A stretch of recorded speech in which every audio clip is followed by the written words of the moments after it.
Carylee Carrington, the Tutu Queen, and my business is Read with Carylee. I am an author, a children's author, and advocate for diversity in children's literature. And I also help other authors to be able to craft their story and even market their children's books. I love that. Can you tell me a little bit about your story as a child and how you got to this point? Well, yeah, going back from when I was a child, my mother was a teacher. Okay, makes sense. Yes. My mother was a lifelong educator, and she retired as a literacy coach in Brooklyn, New York. So education was always instilled. And of course, even reading, definitely. Every summer, I had to write book reports. You know, like sometimes I was in summer school, but even if we were off or in summer school, it was always definitely a push for reading. And I started writing early, and my mother actually wanted me to write and publish. And I told her no. Okay. I said, you know, I heard the J.K. Rowling stories, and I don't like to be told no. So I wanted to make sure that I had something that was stable for my family, and I didn't think that going into writing was going to be the thing for me. I didn't really look into writing children's books until my son, when he was 5 years old, he was told on the playground by another classmate of color, that he should only be playing with children of the same color. Oh. So I was just like, okay, all right, that's not what we teach. That's not what our family is about.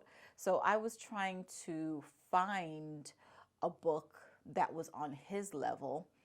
I thought it was mainly like a bullying thing. So I went into it as, okay, let me find a book on bullying on his grade level. And then I started to think about it. I was just like, they don't have books on bullying for early elementary. They usually start in middle school. Yep. And of course, what we were hearing was that, you know, kids are getting bullied and taking their own life in middle school. So I'm just like, okay, it's a little bit too late if we're teaching it in middle school. Mm-hmm. And of course, you know, I couldn't find a book for him. And my mom was just like, okay, well, if you can't find it, write it. And I'm just like, okay, woman, stop. Enough. Exactly. And so I, you know, mulled it over. And one night I just woke up with this idea for my first book of a little boy with glasses that thinks he's going to be laughed at or bullied. And I could not go back to sleep. So I was just like, you know what? Okay, all right, I'm going to get my phone and write it down. Did that, sent it to my mother the next day. She was just like, you need to publish this. I was just like, oh, seriously? Again. So I told her, I was just like, you know, I don't want to get told no, and I don't want my book to sit on a bookshelf. So she said, why don't you think about self-publishing? I've never heard about self-publishing in my life. So I said, okay. So I Googled self-publishing, and I found a few self-publishing help agencies, and one of those was Archway Publishing, and that was from Simon and Schuster. I knew Simon and Schuster, so I was just like, okay, all right, let me go with that. And that's how I became published. What a story there. Yeah. Oh my goodness. I love how you took matters into your own hands. You know what? And with the help of mom, a lot of help from mom telling you, you took matters into your own hand because you saw an issue and you want to remedy that. Exactly. I love that. And why do you think that writing and reading is so important for kids? Well, I think writing and reading are important for everybody. You're right. You know, like I tell my kids all the time, reading is the bedrock of everything that we do. Even, you know, my kids, my eldest, he's strong in math and science, and my youngest, he's 9, he's finding his way now, but he actually, after the pandemic, started struggling with reading. Which I was just like, okay, I'm an author. Why aren't you reading? I know you love books, but he didn't actually want to read the book himself. He wanted to be read to. Oh. So, um, you know, and he's great at math as well. But then he started to slump when he got to second grade because in second grade they introduced word problems. Oh. So I started to say to him, okay, see, you know, you have to, like, it's not just okay that you're great at adding and subtracting and multiplication. You know, you're great with numbers, but sometimes you have to actually solve the word problems. And, you know, I've heard about so many people who could not read, like, you know, entertainers that can't read, that they got taken advantage of with their money and everything like that. And people stole from them all because they couldn't read. So that is, you know, like I said, that's the bedrock of being able to sustain yourself in life. And, you know, reading, you know, just like they say, reading is fundamental. So you need to make sure that you do have that knowledge, and you may not automatically love it right away, but as they say, you know, most Americans definitely don't really go past a 7th grade level with reading.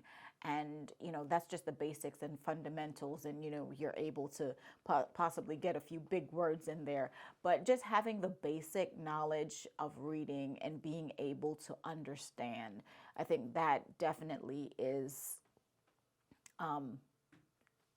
Crucial. yeah, it's crucial. Yeah, it's I can't even think where I would be without reading some things. And like even the fine print, we don't want to read all of that, No, but we sometimes don't. we have to go Yes. because you never know who's trying to take advantage of you in that fine print. That's right. There's power with that Yes. skill. When you were growing up, do you feel like your mom was always like, you need, like how you're saying right now, like it's fundamental? Did she instill that in your mind that you now want to pass that knowledge on to your kids and other kids as well? Well, it wasn't so much that she instilled it in us. It was just, you know, basic. I remember, and I was born in Jamaica, and my mom actually moved to the U.S. Like a little bit before my 2nd birthday, and I remember, and I don't know if they still have it somewhere, but my father and my grandmother would have me read to a microphone or, you know, to a cassette, and they would record me and send it to my mom. Okay, audiobooks ahead of time. Exactly, you know, so it was her making sure that I was getting that fundamental in. And because of course she was a teacher, so she needed to make sure, even though she was thousands of miles away, that everything was progressing. And yeah, she really did, I would say, not in a strong way, but you know, she pushed reading. You know, like I said, we had book reports during the summer to make sure that we did not fall behind. And my mom actually passed away 4 years ago. I'm so sorry. Yeah, 4 years ago next week, actually. And we were able to be with her because everything was shut down and, you know, COVID was going on. So we were able to be at her home in Georgia. And when they announced that schools were going to be closed for the rest of the year, like she was on oxygen. She popped up, took her oxygen mask off, and she made me promise that I would not have her grandchildren fall behind. I got chills when you said that. Oh my Yeah. goodness. Yeah, and like I always remember that promise that I made to her, and even though she's gone, that's something that my children even hold dear because they were there when it happened. Yeah, so Yeah. she's still instilling reading in us, and I started Read with Carylee right before the pandemic, right before she passed, and she was actually able to be at the first taping of the podcast for the year of 2020, and just to have that connection with her, and after she passed and during the pandemic, I was just like, I didn't know if I wanted to continue this. But I said, you know what? This is a part of her legacy as well. This is not just me. I'm not just doing it for my kids. I'm also doing it for her. And that is what helps me. Like whenever I feel like, okay, all right, am I really doing the right thing? That helps me to propel and to go on. That is so beautiful and such a powerful story there. My goodness. I love seeing like that thread that keeps you going. Like, yes. From family. That's beautiful. And I saw that you wore your beautiful red tutu in today. Yes. Tell me about that. Yeah. Yes. There we go. Yes. So when I started, after I wrote my first book, I was going to author visits, and as always, as women, we stand in front of the closet, and a closet full of clothes, and like, I have nothing to wear. Yep. And that was always the thing for me. And I was just like, okay, I didn't want to go dressed in a business suit. And it was kind of like, even though, and I'm not knocking any teachers, No. they go dressed in jeans and everything, and some probably tights and everything every day. That was never my mom. She always, she even took on the uniform that the kids would wear at her school. She basically had an adult version, or she's like, I'm one of you guys. Exactly. And she had the school colors that she would wear, but she was always dressed for her job. She was not there was no casual Friday or anything like that with her. So I was just like, okay, I don't want to just go in jeans or whatever. So I came up with my uniform. I love that. And the shirt too. Yes, and the shirt too. And as I started, the vintage 80s cartoons and everything. Those are the shirts that I wore until I was just like, hold on. I'm promoting everybody else's brand. I need to promote my brand. So, Exactly. yes. So that's where the Read with Carylee shirts came into play. But I love tutus. I felt that this would be something that kids would gravitate to. Yes. The bright tutus. I have probably about 30 something now. I love that. I'm sure in all colors. Yes, all colors, different Texture. designs and everything. And anytime I put on the tutu, I could be having the worst day possible. And I may have a podcast or a virtual reading to do. As soon as I put on the tutu, it's just like, yep. Goodbye. Yep. Hello, I'm here. It's your Tutu superpower. is here. Exactly. Yeah. I love that. And I'm sure the kids get a blast. Yes. They probably want to touch it and hold it and be like, hi. Yes, absolutely. And actually, I was speaking to a group yesterday, and they said, well, the girls must love it. And I was just like, it's not even the girls, it's the boys. The boys want to come and touch and feel, and we're just like, okay. And the girls are just like, well, I want to buy you more. How many do you have? I love, they want to support you. Exactly. Yeah. Now, in relation to that, how are you marketing your brand and everything, like online, ads? How are you getting your clientele? Well, I do have a big following on Instagram, and I have worked with different people, and what was it? I think it was last summer. Last summer, I was working with a friend of mine who is a PR consultant, and she said, Carylee, you have something going on here. Like, you are the Tutu Queen. And like, she's like, you shouldn't just say it. You know, that is your brand.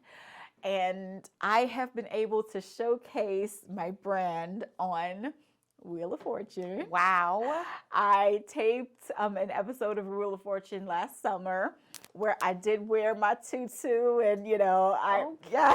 Can we find that on YouTube or something? You can find it on YouTube. Y'all heard? Yeah, Pat Sajak even was just like, you wear tutus, and I'm like, yes, I do. I love that. Yeah, and so it's not just calling myself the Tutu Queen anymore. That is a part of my brand.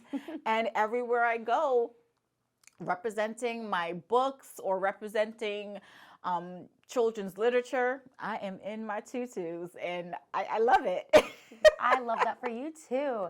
And now tell me the name of a book that you've made, just so our listeners know what works we can find from you. Yes, so I have 3 right now. Tell us. Everyone Just Like Me. It was my baby. And I also have Pretty Hair, and my latest, Maya Sings Country, which came out last year, but Miss Beyonce has been giving it a boost, and she has put out country music, and a lot of people are just like, oh, okay, well, let me this is check right this now. out. Yeah. And we also have a song in it called Black and Country. Oh my goodness. Which is just like, okay, did Beyonce know what I was doing? But she's listening. But yes, she says that she's been, looking into this for about 5 years now. Yes, and she is from Texas. Yes, So right. so it's, right song, right book, right time. Yeah, isn't that crazy how that works? It's just like, Yeah. what? Like, are we in sync or something here? Exactly. No, I know. We are both born the same month, so. Okay. Yeah. Just saying. Yep. Where can people find these books or purchase them? They can find my books at readwithcarylee.org. I am on Amazon and on Target.com, Barnes & Noble, but definitely if you go to readwithcarylee.org, you can get your signed copy. Oh, signed. Yes, absolutely. And then as far as marketing goes, when you're online, do you put any videos of you like dancing with the tutu? I have. I used to, you know what? I need to bring it back. I used to have like a dance Friday. Oh, you need to bring that back if you stop. I so need to bring that back, but it's just been not that I don't want to. Things have been busy over the past couple months, which is great. Great. We love that. Yes. So, you can catch me in my tutu dancing real soon again. But, I definitely have videos up on Instagram of me dancing in my tutu. What's your Instagram? It's Read with Carylee. All right. Like on the shirt. Yes. You can find me on TikTok, Facebook. Oh, snap. X. Twitter. Yeah, and Instagram at Read with Carylee. Perfect. And then if you could give any business owners any advice, whether they want to start writing their own book, whether they want to start a venture where it's their passion, but they'd also want to give back to the community, yes. What advice would you like to give them? Well, I do feel that any business that is start out of self will fail. Any business that has been started out of a necessity or trying to help the community, those are businesses that succeed. And I would say to any business owner or any entrepreneur that's wanting to start out, go out and do it. Because once you are starting, once you have the drive, you will get the following. And I will say, with this journey, I have kind of felt like one person on an island, and you never know who is there really supporting you. I have been to some networking events of late, and there are people coming up to me like, oh my gosh, you're real. Oh my gosh, I finally get to meet you. And I'm like, what? Excuse me? Yeah, I'm like, are you talking to me? Are you looking for someone else? I'm like, of course they know me because I'm always in uniform. That's right. And it's just amazing to see the effect that I have been able to have on people, not intentionally. And I'm not thinking that adults are coming up to me and it's like, oh my gosh. I'm like, okay, I am not Taylor Swift. I am not Beyonce. But, you know, yeah, I'm like, there are definitely a lot of people who may be watching. And they say that people are always watching you on your journey, and it gives them a boost sometimes to be able to take that first step themselves. So, yeah, it's taking that first step. I'm like, I am not one that will tell anybody, oh, wait to see if anybody else thinks of it or anything like that. And like, I came out here in my tutus reading to children, writing children's books, you know, to make a difference in diversity in children's literature. Did not think that it would be a career, and now it has. That's amazing. Yeah. Living the dream for you, huh? Absolutely. Love that. And then this is my last question. It's a little bit deeper, but what kind of impact do you hope, like in the next coming years, that your books will have had on children when they grow up, or just even reading to them and being there in person with them? Yeah. Well, yes, that the impact that I hope that children will have is that they will find themselves and know that it is okay to be themselves. You know, when I first started my first book, the hashtag for the book was embrace differences. I want children to be able to embrace the differences of themselves and others. With Maya Singh's Country, it's all about stepping out of your stereotypes. We are told so many times that we should, you know, do things like, you know, our parents tell us what they think we should do. You know, be a doctor, be a lawyer, be whatever. You have to find it for yourself. And you have to continue to have that drive no matter what. And for children, I really hope that through my books, they find their identity, or they look to find their identity, rather than relying on what everybody else and what the media and what the world says that they should be. I love that. That is a very strong message there, and a positive and great one. So thank you so much for what you do and helping our future generations with that. And thank you. Thank you so much. Thank you.